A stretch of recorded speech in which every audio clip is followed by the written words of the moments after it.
Welcome back, besties. It may seem like it's been a while since I have done any book-related content, and that would in fact be correct, and there is a good reason for that, but I'm gonna save that for another video. I think my last book haul must have been in maybe late December or November even, so it's been a while since I've done a book haul. I've been trying really hard to only buy books from authors that I have read before and know that I've liked, or buy books that I have already read but didn't own a physical copy of. So a ton of the books that you're about to see during this haul are stuff that I've already read, and I have broken down this book haul into categories. So the first category that we're going to start with is nonfiction, which might seem like a bit of a boring category to start off with, but I promise you the 3 books in this category are chef's kiss, very exciting books. So the first book is Disney High by Ashley Spencer, and I have already read this book. I first heard about this book from Meg with Books because she read this in a video where she was trying to give the first book that she read in 2025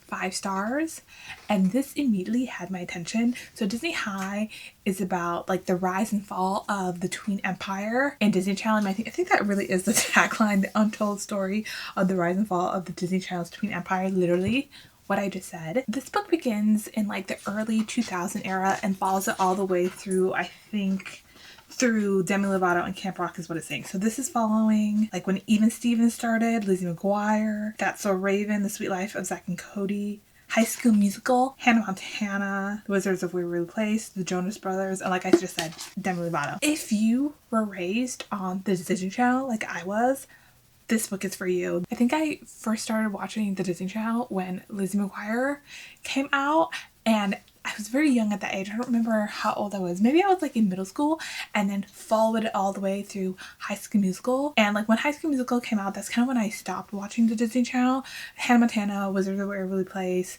Sweet Life of Zack and Cody were just not in my age range at that point. I had outgrown the Disney Channel, but everything before that I was like, yes, eating. If you want to hear the tea on the behind the scenes with the Disney Channel and their tween stars, this is the book for you. But it also gives you the history of how we got there. So it's giving you a little bit of what you want. It's giving you the rumors, the gossip, and also the history of the Disney Channel. And this is narrated by Elaine from Lizzie McGuire, and she does a fantastic job. However, when she was narrating the Lizzie McGuire chapters, I did get a little bit of cringe, and I was like, ooh, awkward, having her narrate her own rumor gossip mill about what went on with her and Hilary Duff. Very interesting. I highly recommend this book if you grew up around the Disney Channel in the early 2000s and into 2010. This is the book that you need to read. And the next book I bought should come to no surprise to anyone, and that is the Taylor Swift Eras book. Of course I was gonna buy this. I have heard some not so good things about this book because people have said the photo quality is not so great, and it does seem kind of rushed. To be honest, it kind of does when I was looking through the pictures on this book, but I don't really care. It's Taylor Swift. I was gonna buy this regardless. And then the last book in this nonfiction category, I literally had to wait so long for this book. I think it came out in December, and I pre-ordered it through Barnes & Noble, but there was this thing that happened where Barnes & Noble didn't get enough books to meet the demand of people who were ordering it, and so my order just kept getting pushed back further and further, but I finally got it, and I'm so excited that I own this. And that book is The Art and Making of Arcane. If you have watched my channel for any length of time, then you know that I am a stan for Arcane. I think the last video I put out was actually an Arcane related video. I think it was behind the scenes of the making of the music of Arcane. I love Arcane so much. I was waiting for this book with a bated breath. This is a art book, as well as giving you some kind of behind the scenes of how they made the show and some concept art, and I love this. The cover of this book, so beautiful. It's this see-through kind of cover, and then you take the cover off, it's you see Jinx there. It has a ton of art in this book. It's just so beautiful. Some of them are full-length pages where you have to fold out the art, but it's so gorgeous. It's so beautiful. I'm so glad that I finally own this book. This book is so big that it does not fit on my bookshelf. I have to put it this way and into my bookshelf, so I can't stand up on my bookshelf, but I love it. I love it so much. So the next category that we're going to move into is mystery thriller, and I think I only have 3 books in this category. So the first one is You'd Look Better as a Ghost by, I think, Joanna Wallace. I have actually already read this book, kind of, sort of. I got like 40% into this book and then I accidentally DNF'd it because my library hold for the audiobook was up. This is following a girl who, she's a little bit unhinged. It's giving like a lighter version of Mayfly, where our main character is killing people who doesn't necessarily deserve it. So this is not a good for her book. This is an unhinged girly. At the very beginning of the book, we learn that our main girly's dad died and she's going through a therapy group to, you know, work through her grief. But she is very unhinged, like I said before, and she's killing off people that doesn't deserve it. To be honest, after I accidentally DNF'd this book, I thought about placing my library hold for the audiobook again so I could finish it. But the longer and longer that went by, I kind of realized that I didn't care how this book ended. So I think this is gonna stay as a DNF. I might actually unhaul this because I realized I didn't really care for the story. I was hoping that this was gonna give Mayfly because I loved Mayfly so much, but this is not in the same vein as Mayfly, and I don't think that I like this book. Now the next book I technically don't think is released yet, but I pre-ordered it from Barnes & Noble and I think I just got it early. Today is March 16th and I think this book comes out on March 25th, so I do think that Barnes & Noble just shipped it out way too early, and that book is This Book Will Bury Me by Ashley Winstead.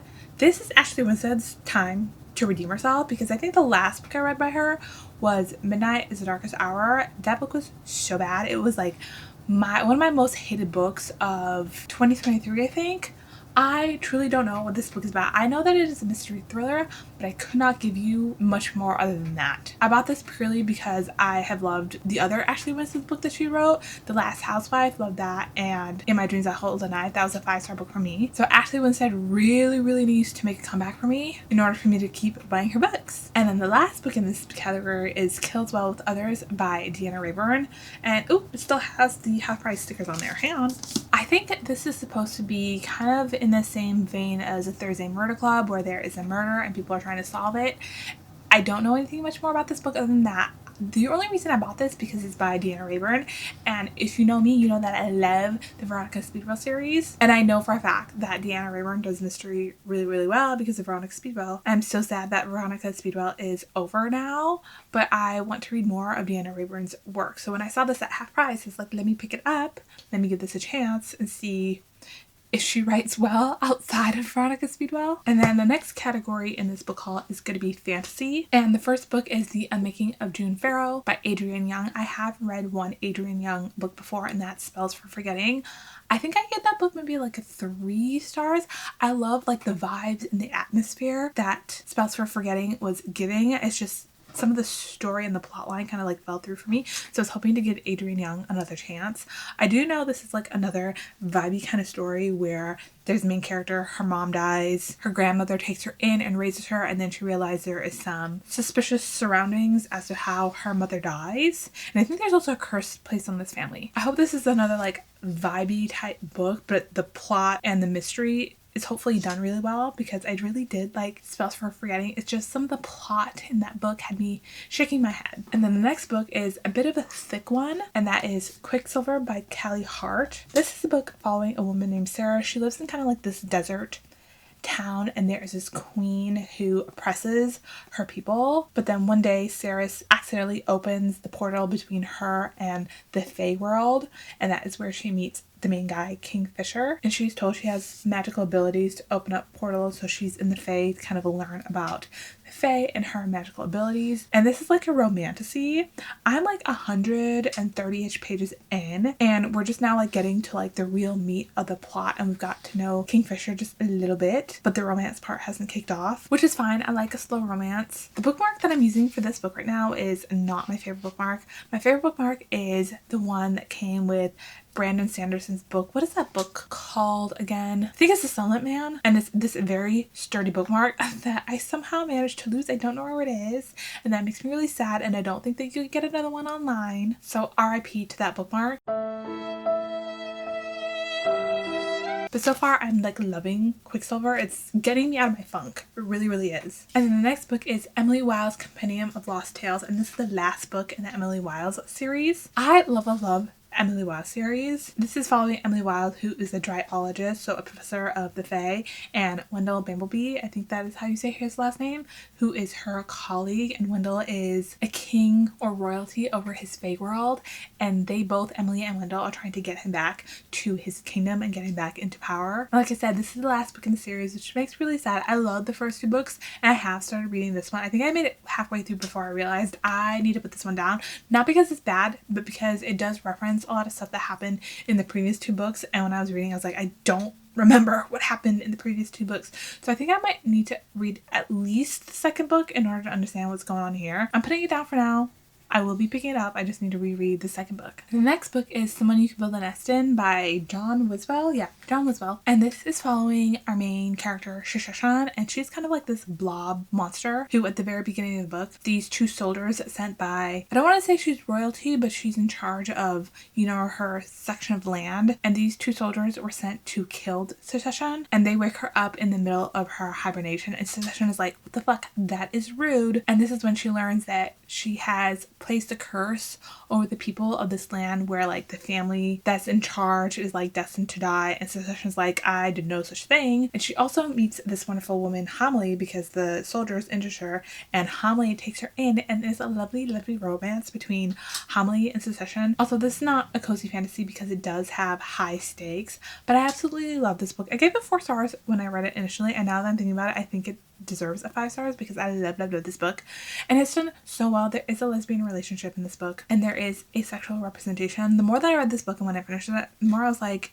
how is this book written by a man? I don't understand how a man was able to write such a lovely book about these two girlies and their love for each other, as well as asexual representation. It just made me shake my head and wonder how John Wiswell did that.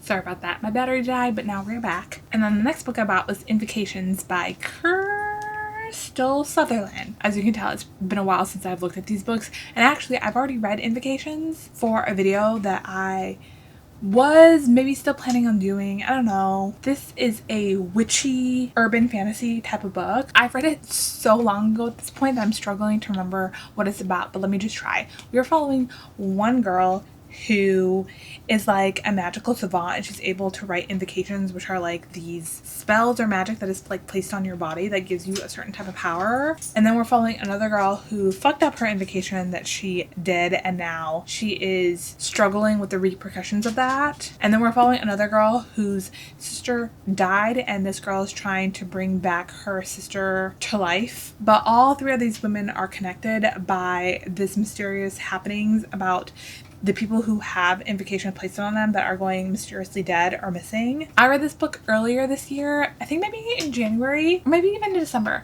and I gave it 5 stars because I really loved this book and how it's done. I just love urban fantasy with like a witchy magical twist, and I can't say that a lot about other urban fantasies because there are some urban fantasies that I'm thinking of that I absolutely hated.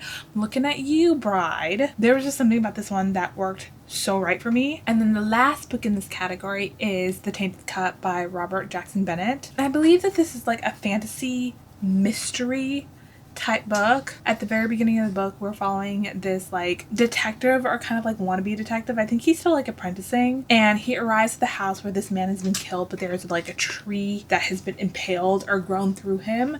And then there is this very well-known, I don't know what to call her, like a mystery solver, Anna Delabra, I think that is her name. And she's kind of this older, grumpier type woman. I think I read the first 3 chapters of this book before I had to put it down. I was like not in the right mental space to read this book. However, I have heard that this is really good. I think Riley Marie read it recently and gave it 5 stars. So I really want to read this book at some point. It's just not on the top of my priority TBR. My brain LOL that I'm saying that, was really struggling to comprehend what was going on in this book. But like I said, I'm gonna give it another chance. Now we're moving on to the romance category, and this is the category that has the most amount of books in it, which makes sense because I am very much a romance reader. And the first 3 books is just Elsie Silver, and they're all Elsie Silver books from the Gold Rush Ranch series. I think think that is what the series is called. The first one is Off to the Races. I have already read this. Like I said in my intro, a lot of the books that I'm hauling today I've already read. This one is following, I think the girl's name is Billy, and then there's a guy, he is a millionaire and he owns like a horse ranch and he races horses, and Billy, it's gonna feel so bad if I get that name wrong, is a horse trainer, and this is kind of like an enemies to lover. They didn't start off on the right foot when they met, but this is a book that I have read such a long time ago that I don't remember what happens in it. I think I thought this book was just kind of okay. Maybe I gave it like 3 stars, I don't remember. But I do want to read the rest of the books in the series because I think the second book is following Violet, who is an Eaton and like the only girl in the Eaton family. If you have read the Chestnut Spring series, then you know who Violet is. At least I think her name is Violet. And that second book is following her love story. And I feel like this series, the Gold Rush Ranch series, is the first romance series that Elsie Silver wrote. Correct me if I'm wrong. And I believe it's like not as mature as her other works, obviously the Chestnut Spring series and the Wild Love series. And like I just said, photo finish, I believe, is following Violet's story. Actually, I could read the back of this. Yep, it is Violet. It's following Violet. Yes, it is. And then we have the next book in that series, Front Runner. And then I think this might be the last book in the series. I don't know. A False Start. I probably shouldn't hold it up like this because I really don't know what order these books are in. And I don't even know what this last book, Photo Finish, or False Start, I'm so sorry, is the last book in the series. I could look it up, but I'm not going to. I just really love Elsie Silver. It's like my comfort romance author. Really, really like the Chestnut Spring series. I think the last book in that series, Hopeless, that's what it's called. Sorry, that book is on my shelf back there. Was my favorite out of the entire series, which is a bit controversial to say because if you know what Hopeless is about, the setting, then you'd probably be like, interesting. But I'm just keeping you on your toes, you guys. Okay, moving on to the rest of the romance books that is not Elsie Silver. And the first one is Magnolia Parks. This again is for a video that I plan on doing, which is YouTuber's Best Books of 2024. I don't know if I'm still gonna do that. I have read 2 of the books that I was planning on reading for that video. I think it was like 4 books that I was planning on reading for that video. And this is one of them. This one, I gotta be honest, is like the one that I'm least excited to read because this book is following rich people making mistakes. I think the 2 main characters of this book are 2 rich people that are supposedly destined for each other, but they just keep cheating on each other and making dumbass mistakes. I'm so sorry, but I'm probably not gonna like a book about rich people that keep self-inflicting problems on themselves. It's just not something that I'm into. Like, if you are rich, go off, enjoy your money, and just disappear from society. And this is a book that just keeps holding me up on reading Booktuber's Best Books of 2024. So who knows, like I said, if I'm going to finish that video or not. And then the next 3 books are in the Dream Harbor series. Hopefully that is what it's called. The first one is The Pumpkin Spice Cafe, and these are all written by Lori Gilmore, which I believe is the pen name because Lori Gilmore is too close to Lorelai Gilmore from Gilmore Girls for me to not think that this is a pen name. But this first one is following Logan, and I think Jeannie inherits a cafe from her aunt, and then Logan is like a local farmer. This book is very insta-lovey. This is the cozy romance series, and this first one, they fall in love very quickly. It's very insta-lovey, but it was just fine for me. This is a book that I feel like I needed to read at the time that I picked it up. It was something that my brain can absorb very, very quickly and very, very easily. I think I gave this one 4 stars. It was just very cozy, and I will say it's kind of smutty to be a cozy romance series, but you know what? Loved it. Love this book. And then the second book in this series is the Cinnamon Bun Bookstore, and we're following Hazel, who is the bookstore owner, and Noah, who is like a townie. He doesn't technically live in Dream Harbor, and these are 2 characters that were mentioned in the previous book. Noah has been known to be kind of a rake, kind of a loose guy. He dates around with a lot of women but never settles down. But when he meets Hazel, he's like, you are the one for me. Again, this one is very, very insta-lovey, but I really enjoyed it. I think I gave it like 3 stars. Like, these are the type of books that I would pick up like if I'm in a funk, if I'm trying to get out of a reading slump. And to be honest, this series like really helped me continue on reading when I was in a funk and in a slump and I just didn't know what I wanted to read. This is something that's so easily digestible and it goes by so quickly. I think the audiobooks for this is like 8 or maybe 9 hours, and I listened to it 2 times speed, so it took me like 4 hours to like read this book. You could read it in a day, and the font in this is so huge. Like, it's so huge. Like, you could read this so quickly. And then the last book I bought was The Christmas Tree Farm. I don't know much about this book, but I think this is one that I'm going to save for Christmas time because obviously it's giving Christmassy vibes. I highly recommend that series if you're looking for a cozy romance that's giving a ton of smut but it's easily digestible. Oh my god, I'm exhausted and I'm very hungry, so I'm gonna take a break now and I'm gonna get some lunch. Sorry for the long pause. Something just happened to me. I gotten really hungry and then my hands started shaking and I started to feel really dizzy and faint, so I quickly went and made something to eat. And I don't know what happened. Maybe my blood sugar dropped or maybe I was too dizzy, but I was like, I need to go lay down. So it's been quite some time since I showed you the last book I hauled, but hopefully we can finish this video. We only got a few more books left to haul here. Now the next book I bought was Praise by Sarah Kate, and this is the first book in the Salacious Players Club. I always want to say Salacious Buyers Club, but I know that's not right. I have already read this book for a video. I think that video was titled Reading Smutty Romances Because I Want to, or maybe this is for Valentine's Day, I don't remember.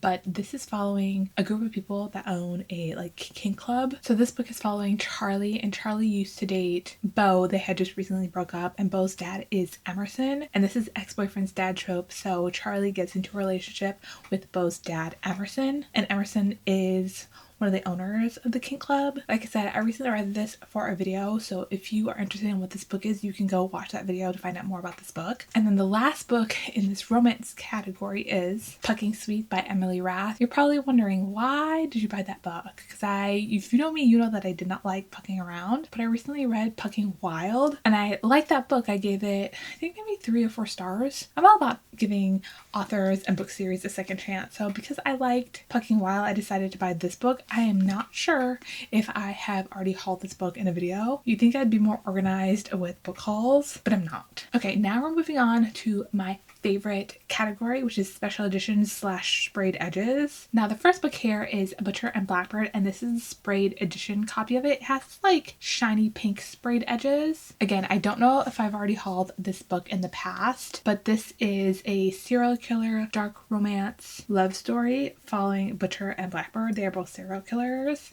and they challenge each other, or they get into like this little game with each other about hunting down killers, like actual bad dudes that kill people for bad reasons. Like the people that they're killing are not good people, whereas Butcher and Blackbird, they're kind of doing that thing that like justified killing. These people that they're killing are bad guys that don't deserve to live. This book is a silly, goofy, fun time. I really like this book. I have read Leather and Lark, and I've also read Scythe and Sparrow. I did like Scythe and Sparrow, but if I'm going to be honest, this is the only book in the series that I feel like is worth keeping. And then the next book is The Seven Husbands of Evelyn Hugo by Taylor Jenkins Reid. Read this book a long time ago. Loved it. Again, this is another book that is super popular, so if you don't know what the plot is, that's on you, bestie. But it has these really nice sprayed edges, green with like ring bands, I think they are, because of course she has 7 husbands. And then it has this nice gold foiled here on it. You can see how shiny it is. Love this book. And then the next video I hauled is gonna be unhauled quite shortly because I've already read it. That's the theme with a lot of books that I bought here. I have either already read it, or it's an author that I know that I like, or it's a book in a series that I know that I already like. I'm so disappointed with this book because it was kind of expensive and I paid full price for it. And that is The Will of the Many by James Idlington, and this is like the new cover, and it has like these yellowish bright edges. I'm so sorry, but I did look back on all the books that I read this year, and this book, The Will of Money, is the worst book that I have read in 2025 so far. I read this for a video for reading Booktuber's best books of 2024, and I'm so sorry to have to say that I did not like this book. I hated this book. Hated it. 1 star. I'm so sorry to everyone out there that liked this book, but I am in the minority. I want to light this book on fire because I disliked it so much. It is getting unhauled shortly. And then the next book I bought was Blood Over Brighthaven by M.L. Wong. This book, so wonderful. Loved it so much. Gave it 4 stars. I was a little bit confused about some of the plot reveals that were happening in this book. Actually, let me tell you what this book is first. So we're following Siona, and she wants to be the first female mage that is accepted in the city of Brighthaven. And then we're following this guy named Tommel, I believe, and he lives outside the city of Brighthaven. So everyone that lives outside the city of Brighthaven, they are afflicted by this thing called the Blight. And the way that I'm picturing it, or the Blight, is think about that scene in Arcane where the light comes down from the sky and it makes everyone's eyes glow and it raises them above.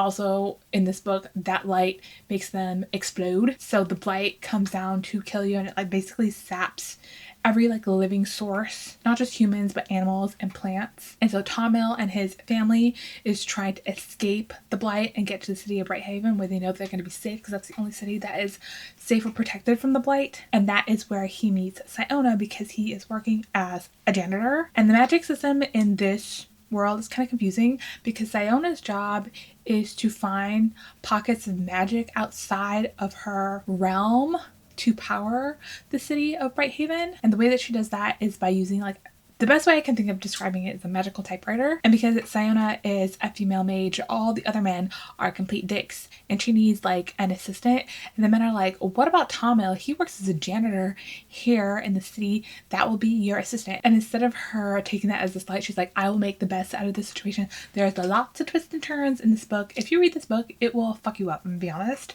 But it's so good. I really like Emma Wong and her writing.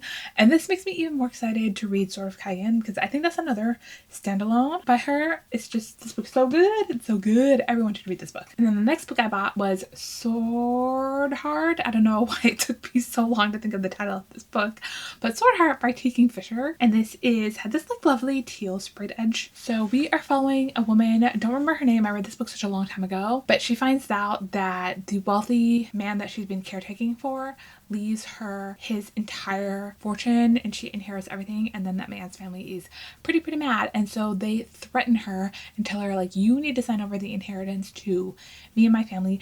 But then they also threaten her to have her married off to a cousin with really clammy hands, and she's like, I will not be marrying a man with clammy hands. So she locks herself into a room planning to, you know, herself. And so she takes a sword off of, it seems like a decorative sword that's off of the wall, and she plans on falling on the sword, like literally. But when she unsheaths the sword, a magical man pops out of it, and he's like, I'm your sworn protector. And then from there they go on a journey together. Love this book. I love Sword Heart. I love this new cover, because the old cover of this book was just giving plain. This one is so colorful, so pretty. Okay, we're down to the last 3 books, and the last 3 books are books that I know very little of. Now the next book here is Older by Jennifer Hartman. I'm very scared to read this book because I did find out this is an age gap romance. I don't know if the age gap is hugely inappropriate. I guess I will find out when I read this book. But it's got beautiful sprayed edges, and then look at the front. The back. And then the naked hardcover is just as beautiful. It's just a really beautiful book. This is one that I got from Mystic Box, I believe. Bought it a long time ago. It took a really long time to arrive here, but I'm just so excited to read this one. It's just so pretty. And the last 2 books, the only thing I know about them is that they are Mafia dark romance, I think. The first one is Silent Vows by Jill Ransomer. Again, another Mystic Box exclusive. It's got sprayed edges. I wonder what the naked hardcover looks like. Oh, it looks like this. I don't know anything about it other than it's Mafia dark romance. I've never read a Mafia book before. I'm kind of scared because those could probably touch and go for me. And then the last book I'm hauling for you is Corrupted Sun, also by Jill Ransomer. Again, Mafia dark romance. Don't know anything about this book. I think this book is following like 2 brothers that like get into forced marriages, but here's the naked hardcover. This one and the other one, Silent Vows, are Mystic Box exclusives. I wonder if Mystic Box has like a skip policy, because I would like to do that sometimes with the books that they're coming out in their exclusive, because their subscription box is kind of expansive and I'm a little bit scared of the books that come out of there. Like, I have read some things online about Corrupted Union and Silent Vows that make me a little bit afraid. Dark romance in general makes me a little bit afraid to read it, because sometimes it's a hit, sometimes I'm like, it's just wrong. Anyway, those are all of the books that I have hauled since my last book haul, which I think is in December. I don't know how many is here that I've hauled, but I'll put it on the screen. I hope to be coming out with another video next week, which I think will be my reading and personal goals of 2024. Listen, is March almost over? Yes. But I had a lot of things happening in January, February, March, which will be explained in that video that will give you more details as to why I haven't been posting as much and why my content has shifted a little bit. And I hope everyone will be understanding of that. So I'll catch you in another video next week. If you like this video, this book haul, then please give it a like, please subscribe, please comment below, and I will see you next week. Bye!